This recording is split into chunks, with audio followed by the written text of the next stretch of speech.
¿Qué tal, mis queridos hermanos? Soy el Padre Ernesto Caro y quiero hoy comentar con ustedes algo que me ha movido fuertemente esta semana, sobre todo porque leímos un texto en este capítulo 18 de Mateo que venimos leyendo a lo largo de esta semana. Y cuando lo medité para hacer mi homilía, me impactó mucho, sobre todo porque, conforme uno va avanzando en su vida, pues va acumulando una serie de elementos que van luego, pues, dándole una significación o una significación diferente al texto evangélico. Y el texto que leímos está referido a los niños. Voy a leer para ustedes este texto que está en el capítulo 18, en el verso 6 del Evangelio de Mateo. Dice lo siguiente: al que sea ocasión de pecado para uno de estos pequeños que creen en mí, más le valdría que le ataran al cuello una piedra de molino y lo arrojaran al fondo del mar. Este tema me parece sumamente importante y creo que Jesús le da esta importancia desde el punto en que utiliza un ejemplo superlativo en el tema del castigo para el que escandaliza a un pequeño: atarle una piedra de molino al cuello. Esto para nosotros, como muchas cosas que están en el Evangelio, no nos son familiares porque nosotros no conocemos ya los molinos. Los molinos que conocemos son eléctricos que usamos en casa, este tipo de cosas. Pero en el tiempo de Jesús, los molinos eran unas piedras cónicas y arriba se ponía lo que era la piedra del molino, que era movida generalmente por unos animales, ¿verdad? O bueyes o por mulas que daban vuelta. Era muy pesado. Cuando tuve la oportunidad de estar en Pompeya, que es una ciudad que pues se mantuvo debajo de las cenizas del Vesubio por mucho tiempo, entonces la ciudad está como estaba pues hace más de 2000 años, ¿no? Y entonces le van llevando uno por toda la ciudad y nos llevan al molino, y ahí está la piedra, una piedra que fácilmente debe de pesar un par de toneladas. Entonces, cuando Jesús dice, más le valdría a este tal que le ataran una piedra de molino al cuello y lo tiraran al mar, es decir, no es cosa pequeña. Y es que escandalizar a un pequeño es escandalizar al futuro, en este caso de la fe, al futuro de la nación, porque es el pueblo de Dios. Y hoy tendríamos que reflexionar muy seriamente sobre esto, porque hoy, mi opinión, la comparto con ustedes, hemos descuidado ampliamente a los niños, dejándolos, como lo digo en la brecha, pues en manos de la televisión y en manos del internet. Hoy los niños en todos estos videojuegos, en el internet, en las películas, en la televisión, pues son pervertidos. Son pervertidos porque la mayoría de los juegos, de los videojuegos, están hechos a base de juegos violentos, ametralladoras, cuchillos, les cortan las cabezas. O sea, para seguir avanzando tienen que usar bombas, en fin, una serie de cosas que va generando en los muchachos toda una perversión. Al mismo tiempo empezamos ya a ver cómo es fácil que pues, los niños desde edades muy pequeñas puedan tener acceso ya a programas pornográficos, figuras, videos, en fin, una serie de cosas que van a terminar destruyendo completamente la vida de los chicos. Y esta responsabilidad, mis queridos hermanos, es, pues, en primer lugar, responsabilidad de los padres. No podemos nosotros como papás, o no pueden ustedes decir como papás, no, es que yo no lo promuevo, yo no le llevo los juegos, yo no le hago ver este tipo de cosas, yo no las genero. No, pero tú lo permites. Al no revisar sus juegos, al no estar al pendiente de lo que ven, de lo que oyen, de qué es lo que están ellos, a qué se están exponiendo, sobre todo cuando son muy pequeñitos, entre los 0 y los 5 años, el niño va a ir formando todo lo que es su estructura mental, va a aprender lo que es bueno y lo que es malo, de tal suerte que si ellos desde pequeños empiezan a ver cosas como buenas, como normales, pues eso lo van a tener como algo bueno y no como algo que tienen que rechazar. Y esto es lo que ustedes tienen que hacer. Los niños tienen que aprender qué es bueno y qué es malo de ustedes, que son sus papás, porque ustedes son los responsables delante de Dios de ellos. El día que se casaron, ese día ustedes prometieron delante del Señor que educarían a sus hijos conforme a la fe, que harían de ellos auténticos seguidores de Cristo. Esa fue la promesa que hicieron. Los que no se han casado ni siquiera por la iglesia, pues ya desde ahí van faltando pues a su compromiso como cristianos. Pero aún como cristianos, todos los discípulos del Señor tienen que estar pues atentos a no ser una fuente de escándalo y sobre todo pues a no escandalizar.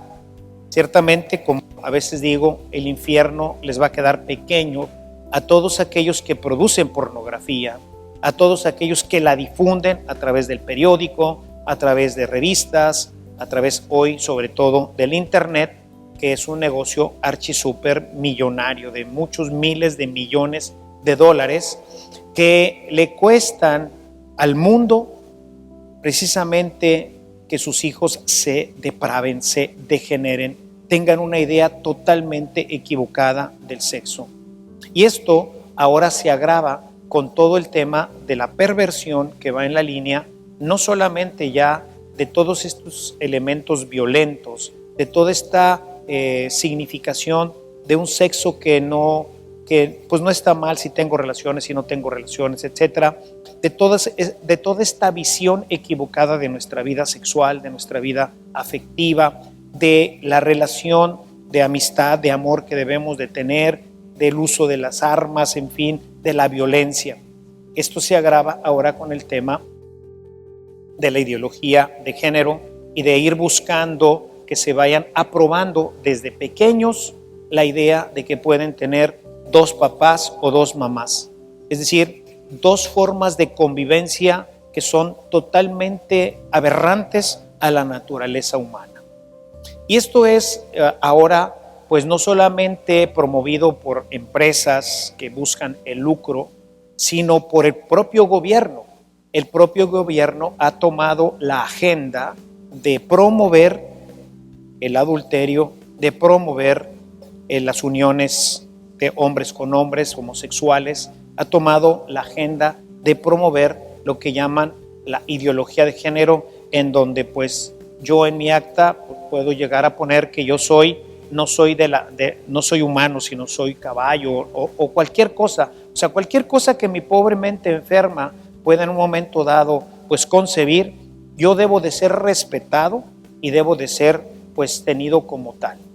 Y bueno, siempre he creído en la libertad. Nuestro Señor Jesucristo siempre nos dio la libertad. Yo puedo creer en el Evangelio o no.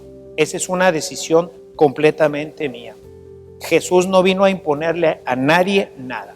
Él vino a hablar del reino y vino a invitarnos. Si quieres venir en pos de mí, dice el Señor. Es decir, es una invitación. Tú la aceptas o la rechazas. Estás en la libertad de hacerlo, ¿no? Y creo que así debe de ser continuamente todo. Nuestra Constitución y en general las constituciones de todos los países que no son totalitarios dejan en libertad de credo. O sea, yo puedo creer lo que yo quiera.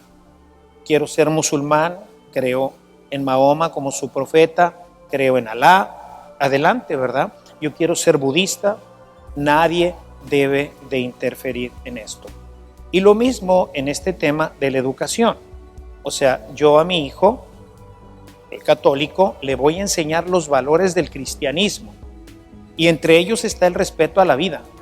No puedo permitir que ellos vayan pues entendiendo o creyendo que el aborto es una cosa buena, normal, natural, y que si en un momento dado te embarazas porque no usaste la protección necesaria, pues tú puedes matar al niño y no pasa nada, porque la mujer es también responsable del niño que está ahí y lo puede matar si ella lo decide. Cosa totalmente equivocada. No es así. Al menos en el cristianismo no funciona de esta manera. Los documentos más antiguos que tenemos, entre ellos la Carta de Ogneto, nos presenta precisamente esta realidad. Los cristianos no matan a sus hijos. Y esto es lo que hay que enseñar desde la casa.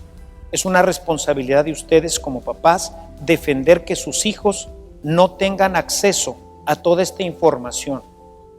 Ahora el tema tiene que ver con que el gobierno lo promueve y ellos en un momento determinado quieren quitarles a ustedes esta potestad y adjudicársela como Estado. El Estado ahora va a educar moralmente a los niños. Si un niño desde pequeñito, yo siempre, pues así como le hacía a Jesús, ¿no? O sea, si yo digo que esto es un color morado, no sé de qué color lo podamos estar viendo, pero bueno, pongamos que lo ven morado, es morado según lo que yo veo. Pero si yo a mi hijo le digo que este color, desde que es chiquito, le digo que este color es blanco, pues él va a decir, ah, mira qué bonito color blanco. Si todos en la escuela también son enseñados de que esto es blanco, pues al rato toda esta generación va a pensar que el morado es blanco, aunque no lo sea. Si él desde pequeñito empieza a ver que le llevan ahí a su clase a dos hombres o a dos mujeres que tienen adoptado a un niño y dicen, esta es una forma de convivencia aceptable y además dan testimonio que son mucho más felices, no sé qué puedan decir, pues el niño desde pequeñito va a pensar que esto está normal. Hoy vemos ya en otros países cómo hay cuentacuentos y hay mucha gente que llega incluso con todo esto del tema de la ideología de género, en donde llegan vestidos de leones o llegan vestidos de serpientes, tatuados como serpientes, en donde dicen esto es normal, esta es la nueva normalidad. Habrá gente que pues ya en su vida adulta pues lo decida. Bueno, pues Jesús vino a proponernos una forma de vida maravillosa, se llama reino de los cielos, pero el que quiere entra y pues el que no, no, ¿verdad? Hay gente que nada más bautiza a sus hijos y pues nunca más los instruye nada. ¿En qué terminarán? Pues quién sabe, ¿verdad? Los privan del reino de los cielos, porque al no tener ellos la oportunidad desde pequeños de conocer a Jesús en la casa, pues va a ser muy difícil ahora en la sociedad que vivimos que lo puedan conocer realmente para que puedan entrar en el reino de los cielos. Pero si tú eres una persona consciente y tú ves por el futuro no solamente de nuestra iglesia, sino del futuro de la humanidad, no podemos permitir nosotros que el gobierno tome el control de esto. Al perder el PIN parental, o sea, el derecho que tiene una familia del día en que van a ir unos homosexuales a la escuela pública para promover el tema de las uniones de este tipo, yo decido no enviar a mi hijo y tengo que tener el derecho de hacerlo o de pedirle que no entre o de pedirle que esta parte de la educación sexual no se vea en el colegio, sino que eso se lo voy a enseñar yo. El sexo es algo maravilloso y Dios nos lo ha regalado, pero todo tiene un orden y tiene un momento. Entonces, ¿hasta dónde estás tú dispuesto a dejar que tu hijo se contamine? ¿Hasta dónde estás tú dispuesto como cristiano a permitir que esto siga adelante? Estamos echando a perder a nuestra futura generación. Las próximas generaciones de niños, ¿qué van a hacer? ¿Qué es lo que va a pasar con ellos? Finalmente estamos caminando hacia la autodestrucción. El proyecto del nuevo orden mundial del que se habla, pues es una autodestrucción. ¿Cómo nos autodestruimos? Pues si ya no engendramos, pues ya no vamos a tener niños. Y si a los niños que se engendran los matamos, pues tampoco vamos a tener. Y si a los que ya tenemos los ponemos como homosexuales, pues ya no se van a reproducir. Y entonces pues también a los viejitos pues también vamos a irlos quitando porque ya no sirven, nada más nos dan problemas y de esta manera nos vamos a presentar un mundo ideal que lo único que es realmente el final de la historia del ser humano. El cristianismo está llamado a preservarla, a preservar los valores. Ustedes son la luz y la sal de la tierra. Entonces, yo quisiera invitarte a que reflexiones sobre esto. Primero, a que veas en tu casa qué es lo que tus hijos ven. Yo sé que es una situación hoy complicada porque el papá y la mamá trabajan. Esto pues duplica el trabajo, pero tenemos que vigilar y ustedes son los supervisores.